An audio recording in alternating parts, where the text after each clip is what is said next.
there, my name is Kaylee Croft, and in today's video, I will be doing Lab 1B, embolic stockings. So before we enter the patient's room, I will double check the doctor's orders and the policy on the assessment I will be doing today, and I will gather all the necessary equipment I need, such as the embolic stocking. Before entering the room, I will provide hand hygiene, so quick little hand sanitizer here, proper hand hygiene. And then I will walk into the room, introduce myself to the patient. Hello, my name is Kaylee and I'll be your nurse today. I will identify my patient using two identifiers, so their name and their date of birth. I'll ask them to repeat it back to me, and then as well as the LOC. So do you know where you are? Do you know what time it is, and do you know who I am? And then if they were alert, person was alert and orientated to person, place, time, self. After, I would explain to the patient, or I'll provide privacy for my patient, ensure that the bed rail is at the lowest, or the bed is in the lowest position and the bed rails are down. And then I would explain to my patient what we will be assessing today and what the procedure is. So I'd explain to them that the definition of embolic stockings is thromboembolism deterrent stockings. They support the venous draining system, which will essentially stop blood clots from forming. People normally wear this when they have an illness or if a person is bedridden for long periods of time. This changes the compression as it moves, and it starts at the ankle. Now I will show you how to put on a stocking. So for my patient, I make sure that they're laying supine. I will ask them if they are comfortable. Can I have your consent to do this procedure or this procedure on you today? Yes. Awesome. So then I got their consent. So now I will make sure, I will first check my patient's skin integrity. So I'll pull up their pants or whatever they may be wearing, and I will check and to see if there's any abnormalities, rashes, lesions, check for edema. We want to ensure that they don't have any of these things because it could affect the structure or the effectiveness of the embolic stocking. Now I will roll up the stocking to the appropriate length near the feet. I will place it over the toes, under the ankle, and then as you can see, I will roll up the stocking till it reaches their knee, ensuring there's no folds, no wrinkles, because that could cause major discomfort for my patient. I will put down their clothes, and I will do the exact same on the other side. After that, I will ensure that my patient is comfortable. Are you comfortable? Yes. Perfect. And then I will ensure that the bed rail is in the lowest position. Bed rails are up, call bells within reach, and I will again provide privacy for my patient. I will say goodbye to them. Then I will document any findings I had when I left the room, also documenting the procedure I did and any sort of abnormalities that I found. Hi there, my name is Kaylee Croft, and today's video I will be doing Lab 1A. First, I will gather all necessary supplies, and I will also check the doctor's orders and the procedure that I will be doing before I walk into the room. Then I will wash my hands really quick here with hand sanitizer, walk into the room and introduce myself to the patient. Hello, my name is Kaylee and I'll be your nurse today. I will check for two identifiers. See your wristband. What is your name? Jessica. And your date of birth? October 5th. Perfect. After that, I will ensure that her LOC is good, so I'll ask her 3 questions. So, do you know where you are? Yes. Do you know who I am? Yes. And do you know what time it is? Yeah. All right, perfect. I'll provide privacy for my patient, ensure that the bed is in the lowest position, the side rails are down, and after that, I will explain to my patient what the procedure will be that we are doing today. So the reason that we do this hygiene is because we want to ensure that the patient obviously stays clean. It also helps us as nurses to assess the patient's whole body in case of any skin problems. So we're assessing for edema, lesions, any things like pressure ulcers, stuff like that, and to ensure that the skin integrity of the patient is okay. So I will put on my gloves and explain to my patient that today we will be doing a partial bed bath on you. So that includes your head, all your eyes, your nose, your mouth, your neck, your arms, your legs, your bum, your vagina today, and your back. Will this be okay? Do I have your consent to do this? Yes. Perfect. So after I get consent from my patient, I will get my bowl of water, fill it up to a warm temperature, and ask my patient to feel it to see if it's a good enough temperature. Yes. Perfect. So she says it's all right. So we will then grab a cloth, and we are going to make it in such kind of like a mitten, wrapping it around our hand. After this, I will start with the eyes and then go around the face. So we're gonna take a corner of the mitten and start from inner to outer. So inner to outer eye, then the forehead, the cheeks, the nose, the mouth, and underneath the chin. Also make sure we are doing the ears. And then after that, I will start with the neck and the chest. So I will grab the towel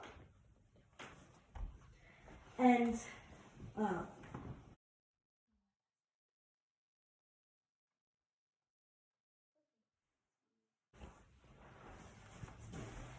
I will place this towel over my patient, and then ensuring that they have one under their chest as well. Expose their chest. Take the cloth, rinse it in, wipe my patient's chest and neck area as well. You can also get the shoulders too. Perfect, rinse it, dry, and then I'll lift this back up, put this one over here. Now we're going to move to the abdomen. So to the abdomen we go, and I will place this one by the legs, this one up to the chest, and I will put the main blanket main towel that we have without exposing my patient. Pull it down just to expose their abdomen area. Take my cloth again, and I will put it in the water, wash their stomach, put it back, and dry them as needed. After that, I will pull up the towel again, take away the chest one, and the legs. Now we will move on to the arm. So I will expose my patient's arm. Take a towel for underneath the arm. You want to make sure that you fold it up nicely for the patient. Place it underneath their arm. Thank you. Put their arm down. They will be wearing a gown, so you can just move the gown as needed. For the arm, you take your cloth, obviously it's rinsed. We will start distal to proximal. So we're going to start from the fingertips, getting in between each finger to the hand, up the arm, and then all the way to the shoulder. After this, we'd rinse, dry accordingly, and then I would remove the towel, or I keep the towel here. And now we are going to do the armpit. So the axillary, so I'm going to expose my patient's armpit. If they are able to raise their hand, you will ask them to raise their hand. If they're unable to, then you have to just reach under. But rinse the cloth, get it all nice and damp. We're going to wash, but we're not going to rinse this in again. We're going to throw this one away and grab a new one. Then after, put the arm down, remove the towel, and place this back like so. Perfect. After that, we will now get new water. We'll get a new water, new soapy water, and a new cloth, and we are going to move to the legs. So, for the legs, we have to start from now we will be moving to the legs. So for the legs, we will be getting a towel. We will expose one of the legs.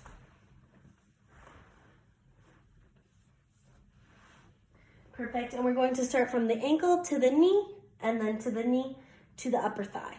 I'll grab my cloth, dip it in the water, make a glove once again, starting from the ankle all the way up to the leg and to the upper thigh. After that, you will wash this, rinse this, and then we're going to take it to the foot. Get underneath the feet, and you need to ensure you get in between each toe and make sure that you dry it after as well. Perfect. Take that. You will take the towel that you placed underneath here, which I was supposed to put a towel underneath here. Take that out, put it away. Make sure that ensure that you have dried your patient's legs. Put this back. And then that is it for the legs and the arms and the frontal part of the body. Then we will be moving to perineal care. So that is when we need to clean the sexual organs of an individual, such as a vagina or a penis. So what you have to do is for women, you spread the knees and the legs slightly. The knees should be up. You will start with your cloth. Wrap it up. Start with your cloth at the clitoris, moving down to the right labia and then to the left, and ensuring you get in the middle. Then rinse, and we go from the, again, from the bottom or from the top to all the way to the rectum. And then you will throw away, and you will take off your gloves, and you will wash your hands, and then you will continue to wash the backside of your patient. For males, always wash your hands first. Then you will hold the tip of the penis, or you will hold the shaft of the penis, and you'll go a spiral motion. So start from the tip, and you're going to spiral down, rinse, come back underneath the testicles, and then after, rinse again, and you go from the testicles to the rectum. And that is that for perineal care. Again, wash your hands every time that you are touching areas like that. And yeah. So then after that, we will now do the backside of our patient. So, patient is laying here. We're going to ask the patient if she can go to her left side. And if you have to bring your patient closer, you can. For the towel, you want to make sure you keep it so you don't expose them. And then we are just going to expose their back and their buttocks. Like so. We will take the cloth and a new fresh set of water after doing perineal care. And we will take it again, wrap it up in a minute, put it down. And we're going to start from top to bottom. So from the top of the back down to the bottom, like so. And then wash, and then take your cloth again and just wash the buttocks area. Perfect. Dispose of this. After that, we'll ask the patient to lay down on their front once again. At this moment, we'd take off our gloves, wash our hands, and then either if the patient needs any hair hygiene, we would take care of their hair for them, ask them what kind of style they would like, ponytail, just brush, or anything like that. For oral care, at this time you would start to do oral care. So if a patient can do it themselves, we would first teach them and just in case explain to them how to do oral care if they have forgotten. The patient should be sitting upright. So I would fix my patient to an upright position all the way up. And I would obviously put some stuff on here, some toothpaste, and hand it to my patient. I would pretend to show them. So you want to really do circular motions, always getting up between your gums and parallel with your side teeth. And I would get them to show me that they can do this. So I know for teaching that she is able to do it. After that, I would allow her to have our spit cup here to spit in. Perfect. And then as well, a rinse cup. And as well, some water. And rinse one more time. Perfect. We do a hygiene care and a partial bath body wash because we want to make sure that the integrity of the skin is good for our patient. We will also use the Brennan scale to decide whether our patient has any ulcers that needs to be checked, or either grading them or the bed position that they're in. And lower numbers are worse for the patient than higher ones. We want to try to have a patient at a higher number rather than lower because of the ulcers that they may get either on their neck, their spine, their heels, the back of their elbows are really places we want to check for that. After oral care, we will make sure that the patient again is in a comfortable position, that the bed rails are up, the bed is in the lowest position, call bell is within reach, and I'll ask the patient, are you comfortable? Perfect. Do you have any questions for me? No. Awesome. So after that, again, I will wash my hands.